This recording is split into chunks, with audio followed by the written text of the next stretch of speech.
오늘 설교 본론의 첫째로 베드로 사도가 아내들에 대한 교훈부터 먼저 시작한 점을 생각해 보겠습니다. 베드로 전서 3장 1절로 2절까지의 말씀을 보면 아내들아 이와 같이 자기 남편에게 순종하라. 이는 혹 말씀을 순종하지 않는 자라도 말로 말미암지 않고 그 아내의 행실로 말미암아 구원을 받게 하려 함이니 너희의 두려워하며 정결한 행실을 돌아봄이라고 했습니다. 이 말씀은 많은 현대 여성들이 다시 읽어보기를 원치 않는 말씀이지만 우리는 하나님께서 이 말씀을 통하여 주시는 중요한 교훈을 놓치지 말아야 됩니다. 베드로 선생은 계속해서 아내들이 남편들에게 순종하는 덕목을 가르치고 있으나 본문은 아내가 그리스도인이고 남편은 그리스도인이 아닌 경우를 의미하는 것입니다. 혹은 그리스도인이라고 해도 신앙이 아주 바닥에 있는 남편일 것입니다. 베드로 선생은 이런 사람을 구원하여 주님께로 인도하기에 가장 효과적인 방법은 삶의 모범적 실천이라고 말씀을 하고 있습니다. 그러면 오늘 본문을 통하여 배울 수 있는 실천은 과연 어떤 것인가를 생각을 해보겠습니다. 순종은 열등의식 종류 중에 하나입니까? 연약함의 하나입니까? 순종은 여러분의 의견은 여러분의 마음에 묻어두고 조용한 비동적 동반자가 되는 것입니까? 베드로 선생이 오늘 본문을 통하여 주는 교훈은 여러분의 결혼 생활에 있어서 아내의 입장을 먼저 설명한 후에 그리고 여러분의 남편의 입장에 대해서 생각해 본 후에 남편으로 하여금 의사결정을 하게 하는 것입니다. 이런 태도가 여자들을 궁극적으로 남편의 지도 밑으로 들어가게 하는 것입니다. 여자들은 남편이 지혜롭기를 희망합니다. 남편이 지혜로우면 남편들은 아내들의 조언을 잘 듣게 됩니다. 가정생활에 있어서 아내들이 남편의 마음을 바꾸는 경우가 많은 것을 생각해 보시기 바랍니다. 성경에도 빌라도의 부인이 등장하는 것을 생각해 보시기 바랍니다. 군대에 가서도 사령관들의 사모님들이 막강한 힘을 가지고 있다고 하는 것을 우리 생각해 볼 수가 있습니다. 배구에서도 공격자들이 아무리 공격을 잘한다고 해도 셋다가 있는 것을 한번 생각해 보시기 바랍니다.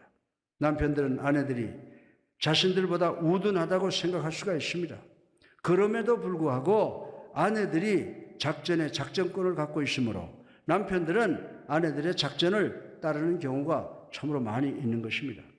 21세기를 살아가는 우리는 헬라시대의 부인이 먼저 그리스도인이 된다는 것은 상상도 못합니다. 베드로 선생은 그리스도인이 된 아내들로 하여금 남편을 떠나기를 권면하는 것이 아니고 오히려 그 남편에게 끝까지 사랑으로 순종하라고 권면을 하고 있습니다. 그러나 성경은 남편들이 아내들에게 죄적 그리고 비윤리 도덕적인 요구를 하면 순종하지 않아도 된다고 말씀을 하고 있는 것입니다. 여러분 아내들은 여러분 남편들에 의해서 육체적으로 그리고 정신적으로 더 나아가서는 성적으로 남용을 당하거나 폭행을 당해야 될 의무는 없다고 하는 것입니다. 신약 성경은 아내된 여러분이 결혼 생활에서 여러분의 의견을 말해서는 안 된다고 하는 것이 아니라 보다 높은 권위가 있다고 말씀을 하시는 것입니다. 사도행전 5장 29절 하반절에 사람보다 하나님께 순종하는 것이 마땅하느니라 라고 말씀했습니다. 베드로 선생은 아내들은 남편들의 발판이 되어서 허구한 날 짓밟히고 얻어 맞아야 된다고 하는 것이 아닙니다. 아내들이 믿지 아니하는 남편과 산다면 여러분은 사랑의 마음으로 조용하게 남편을 따르게 하는 기회로 삼아야 합니다. 이렇게 되면 아내들은 남편의 마음을 붙잡게 될 것입니다. 믿지 아니하는 남편이 가정에서 아내들과 자녀들에게 부정적인 영향을 미치면 아내들과 자녀들은 남편 혹은 아버지에게 사랑으로 조언을 해야 됩니다. 그렇다고 해서 남편을 너무 떠받치거나 반대로 무시하지 마시길 바랍니다. 불평불만으로 천국에 들어가는 사람은 한 사람도 없습니다. 베드로 선생이 그리스도인 아내들에게 가르치는 교훈 전제는 아내들이 남편보다 더 신앙이 깊고 남편보다 윤리도덕적으로 더 나은 위치에 있다고 너무 자고하지 말라고 말씀을 하고 있는 것입니다. 그 아내는 하나님과 남편 중간에 서 있으므로 하나님께서 남편에게 다가설 수가 없다고 말씀을 하는 것입니다. 그러나 아내가 남편의 계획을 따르고 순종하면 하나님께서 아내에게 옆으로 비켜서라 내가 내 남편을 돕겠다라고 하신다는 것입니다. 그러면 그 남편은 아내한테 받아들일 수 없는 것을 하나님으로부터 받아들이게 될 것입니다. 베스 모어라고 하는 현명한 여자분이 한 분 계셨는데 이분은 순종의 정의를 이렇게 내렸습니다. 순종은 하나님께서 내 남편의 면상에 한 방 먹이시게 남편 앞에서 내 머리를 살짝 숙이는 것이다. 이렇게 아주 지혜로운 정의를 했습니다. 이것은 믿는 여인이 믿지 아니하는 남편들에게 간절히 바라는 바라고 하는 것을 우리는 알아야 된다라고 하는 것입니다. 그러나 아내들이 순종을 삶의 부담이 아니라 삶을 이끌어 나가는 사랑이라고 보면 이 순종은 하나님께서 여러분의 남편을 위해서 영향을 미치는 큰 축복이 된다고 베드로는 이야기를 하고 있습니다. 여러분 중에 어떤 분은 나는 그렇게 노력을 했습니다. 그러나 그 순종이 전혀 효과가 없었습니다. 내 남편은 매일 오후에 자기 오락을 하느라고 나와 내 자녀들은 남편 혹은 아버지의 코끝탱이도 볼 수가 없었습니다. 이 순종은 내 남편을 변화시키는 것이 아니라 점점 기고만장해서 나빠져 가게 합니다. 내가 만약 내 남편에게 가정의 재정을 책임지게 하면 정기 적금까지 다 깨트렸으므로 우리 가정은 부도가 나고 말 것입니다 라고 하는 부인도 계실 것으로 압니다. 그러나 어떤 부인들은 많은 여인들이 남편을 그렇게 볼지 모르지만 저는 아닙니다. 난 내 남편에게 순종할 것입니다. 남편을 언제나 내조할 것입니다 라고 하는 부인도 있을 것이라고 생각할 수가 있습니다. 도널드 스키니안 박사는 남녀가 결혼하면 마음속에 서로에 대하여 각각 다른 기대를 가지고 결혼한다고 했습니다. 일반적으로 남자들은 내가 회사의 사장이 되어 회사를 좌지우지하겠다, 아니면 대통령이 되어서 국가를 운영하겠다라고 생각하지 않는다고 합니다. 그러나 남녀가 결혼하면 남자는 반드시 이 결혼은 내가 리드해야 된다고 생각을 하는데, 이 생각은 하나님께서 남자들에게 주신 남성 본능이라고 말씀을 했습니다. 동시에 여자들이 결혼하고 아기들이 생기면 남편과 함께 세상을 보며, 그리고 이 남자가 자기의 보호자가 되어줄 것을 기대한다고 합니다. 여자는 이 남자가 자기의 멋있고 빛나는 칼과 투구와 갑옷과 방패가 되어주기를 원한다는 것입니다. 이런 생각이 바로 하나님께서 우리 여성들에게 주신 본능이라고 스키누안 박사는 이야기를 했습니다. 그런데 남편이 여러 가지 면에 부족하면 아내는 남편에게 남편으로서 행동을 하고 사명을 다하도록 압력을 가하게 되는데, 그 압력은 부인으로 하여금 남편의 머리 위에 올라가 앉아 내가 지금부터 당신이 무엇을 해야 하는가를 지시할게요 하게 됩니다. 이 순간부터 아내는 남편 눈에 더 이상 아내가 아니라 엄마처럼 보이게 되는 것입니다. 그러므로 결혼 초반에는 남편들이 아내의 이런 군림하는 자세를 거부합니다. 나한테 이래라 저래라 하지 마 라고 소리 지르는 것으로 가정의 리더의 자리를 고집을 하게 된다라고 하는 것입니다. 근데 만약에 아내가 계속해서 가정의 리더로서 소리를 치면 남편은 제2의 반응을 만들어내게 된다고 하는 것입니다. 그 반응은 소리치는 대신에 입을 다물게 되고 매사에 대단히 소극적이 된다는 것입니다. 그리고 남편은 자신을 자신의 취미로 후퇴를 시킵니다. TV를 봅니다. 오락하는 데 시간을 보냅니다. 그리고 남편의 가정에 대한 태도는 나는 마누라하고 논쟁하기를 원치 않는다. 나는 가정의 평화를 원한다. 당신 원하는 대로 하라고 합니다. 더 나아가서는 자신의 자존심까지도 포기하는 경우가 왕왕 있다라고 하는 것입니다. 이렇게 되면 아내는 남편과의 전투에서 승리하는 것 같이 보이지만은 결국 남편을 가정의 지도자의 자리에서 몰아냅니다. 쿠데타, 즉 혁명을 하는 것입니다. 그러나 아내들은 빛나는 칼과 투구와 갑옷과 방패를 상실하게 된다는 것을 알아야 된다라고 하는 것입니다. 사랑하는 성도 여러분, 저는 이런 경우를 많이 보아왔습니다. 겉으로는 남편을 사랑의 시선으로 보지만은 속으로는 남편을 믿을 수 없어 멀리 세워두는 아내들이 많이 있는 것을 보게 됩니다. 사랑하는 성도 여러분, 믿지 아니하는 남편들이 예수님을 믿는 과정이 여러 가지가 있다는 것을 우리는 알아야 됩니다. 가장 흔한 과정은 아내들이 남편에게 선한 모델이 되는 경우라고 말씀을 드릴 수가 있습니다. 그러면 믿지 않는 남편은 아내가 나가는 교회가 어떤 것인가가 궁금해서 나오는 분들이 많이 계십니다. 무엇이 우리 마누라를 저렇게 바꾸었는가를 알기 위해서 나온 분들이 계십니다.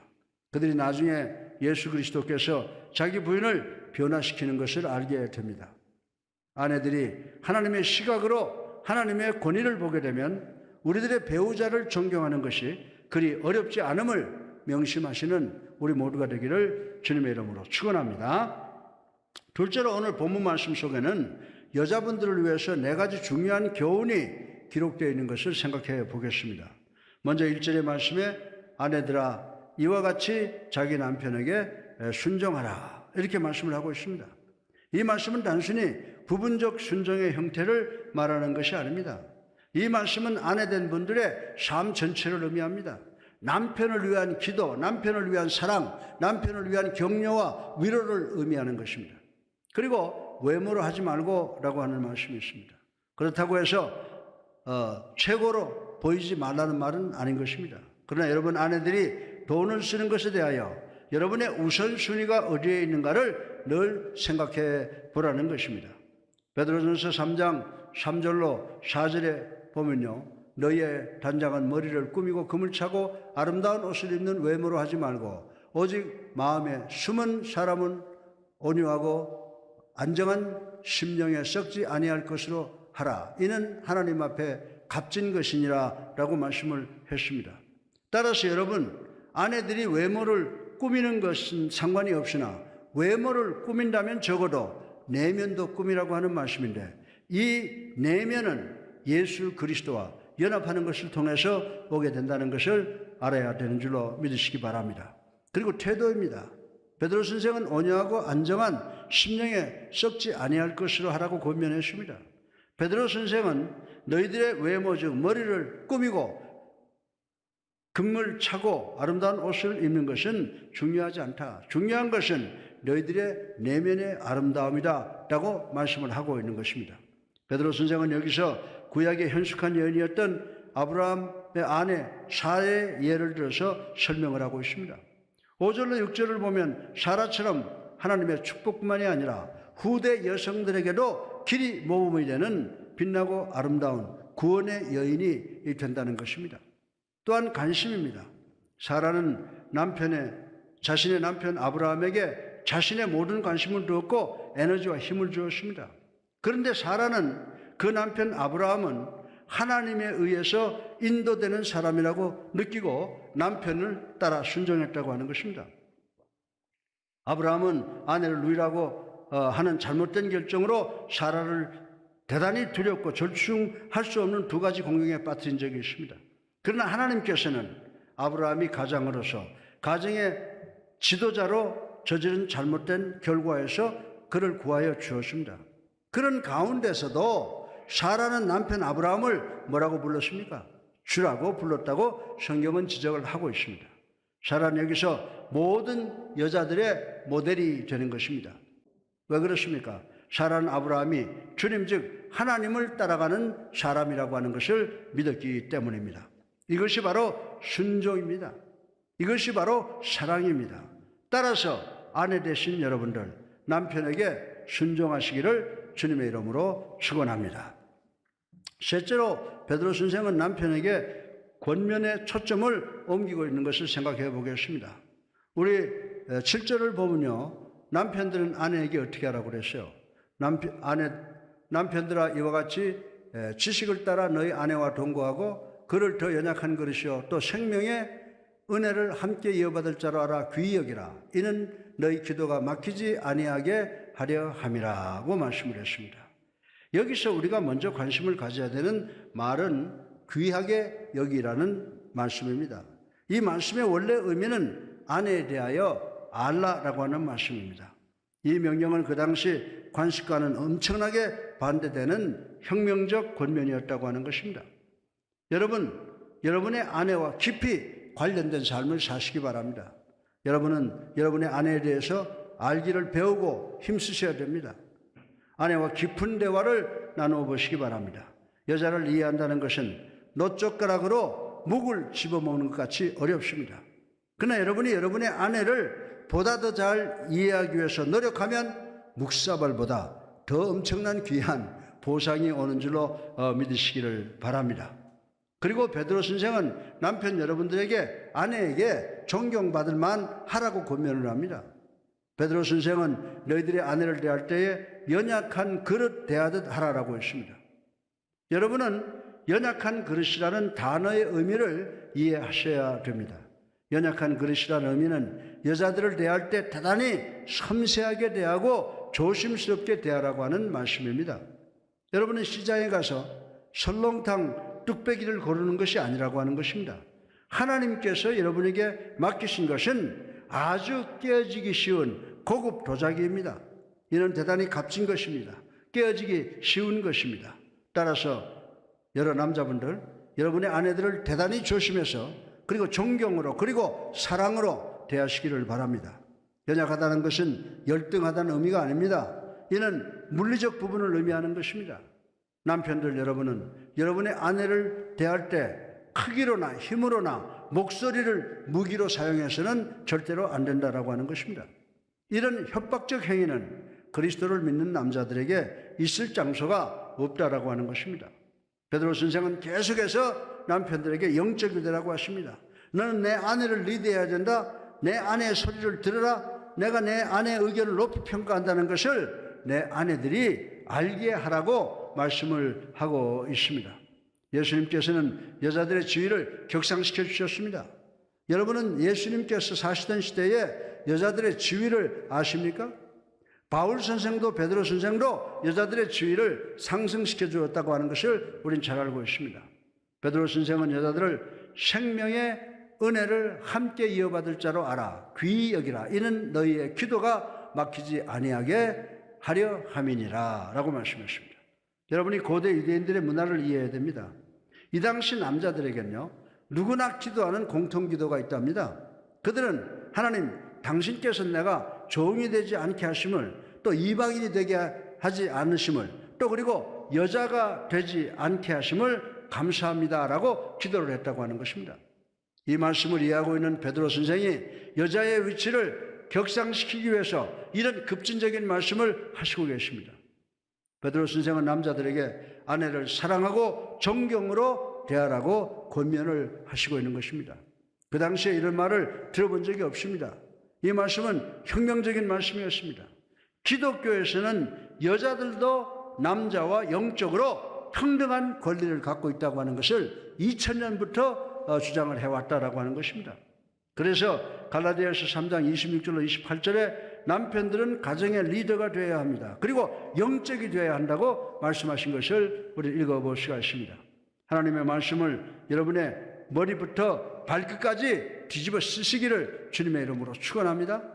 남성 여러분, 오늘부터 나는 중고등부에 가서 그들을 지도하겠다라고 결단하시기 바랍니다. 나는 성경 공부를 하겠다. 나는 중보기도 그룹에 들어가겠다. 나는 청소년 팀이나 차량위원회에 들어가서 돕겠다라고 결단하는 시간이 되기를 바랍니다.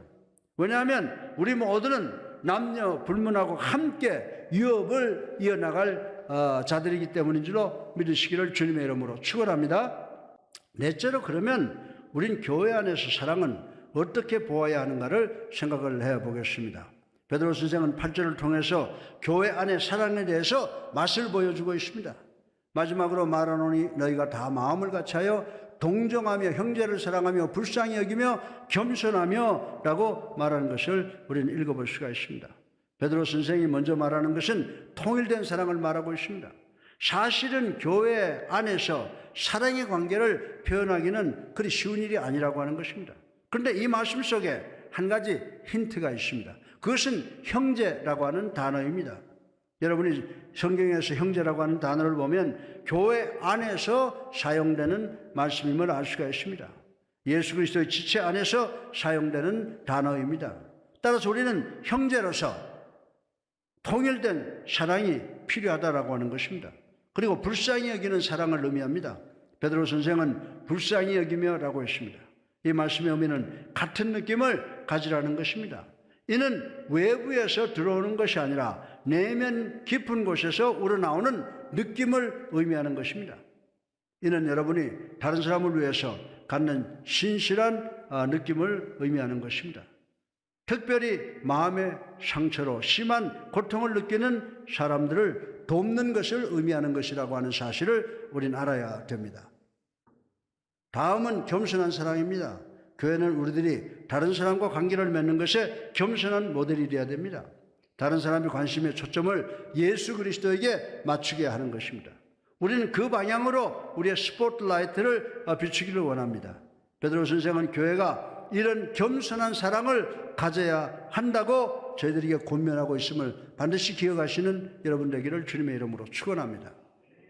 다섯 번째로 마지막으로 베드로의 세상을 향한 사랑은 어떤 것인가를 생각해 보겠습니다.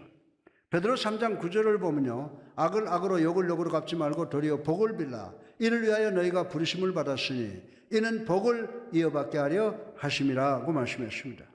먼저 이 말씀은 우리 주님께서 산산수훈을 통해서 원수를 사랑하라고 하신 말씀을 기억나게 하는 말씀입니다. 로마서 12장 18절에 보면요, 할 수 있거든 너희로서는 모든 사람과 더불어 화목하라고 했습니다. 이 짧은 말씀에서 제가 보는 것은 복수를 거부하는 것입니다. 스데반은 돌에 맞아 죽었습니다. 그는 현대 교회사에서 최초로 순교자가 되었습니다. 그는 자기들에게 돌을 던진 무리들을 위해서 기도했습니다. 그리고 다른 사람들을 섬기는 것을 추구하시기 바랍니다. 베드로 선생은 베드로전서 3장 9절로 10절의 의미는 우리가 잘못된 대우를 받을 때도 사랑으로 반응해야 된다는 것입니다. 예수 그리스도께서 산산수훈에서 이렇게 말씀하셨습니다. 여러분들이 여러분들에게 잘하는 사람, 사랑받을 만한 사람만을 사랑하면 무슨 소용이 있겠느냐? 이방인들도 이렇게 하느니라고 했습니다. 그래서 우리 주님께서 원수를 사랑하라고 하셨습니다. 이 개념은 다른 사람을 섬기라는 의미입니다. 이는 우리들에게 대단히 낯선 말씀입니다. 예수님은 복수를 철두철미하게 거절하고 계십니다. 이런 태도를 오늘 본문의 12절에 가르치고 있습니다. 우리의 사명은 사랑해야 될 이유를 보여주는 것입니다. 여러분들이 사랑으로 사람들에게 봉사하면 어떤 사건이 생기는지 아십니까? 여러분은 주변에 알려지게 되는 것입니다. 그래서 우리 교회에 여러분이 참여할 수 있는 대단히 은혜로운 예배가 있게 된 것입니다. 그래서 여러분은 어떤 특별한 예우나 대가 없이 여러분 스스로가 여러분 주변을 위해서 봉사할 수 있는 것이 있는 것입니다. 왜 그런지 아십니까? 여러분은 예수님을 닮기 원하기 때문이다라고 하는 것입니다. 예수님께서는 죄인을 사랑하는 사람이라는 명성을 얻었습니다. 오늘날 예수님의 명성을 따르는 사람은 무기력하게 보일 위험을 갖고 또 패배자로 보일 수 있는 그런 위험도 가지고 있다라고 하는 것입니다. 그러나 우리가 사랑할 수 있는 유일한 이유는 나 같은 죄인을 사랑하신 하나님의 사랑 때문이라고 하는 것을 우리는 알아야 되는 줄로 믿으시기 바랍니다. 우리는 주님의 희생적 사랑의 메시지를 세상에 널리 전하기를 원해야 됩니다.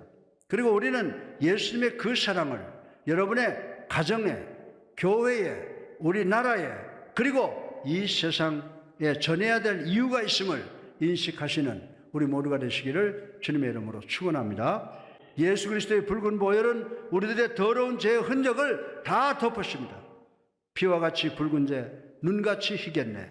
이 찬송의 진리는 영원한 의미를 주고 있다는 것을 우리는 알아야 되는 줄로 믿으시기 바랍니다.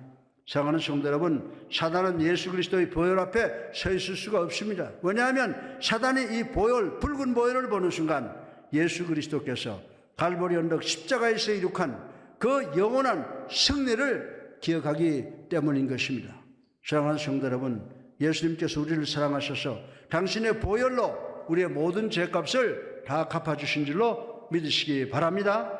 당신의 보혈로 우리의 모든 죄값을 다 지불하신 줄로 믿으시기 바랍니다.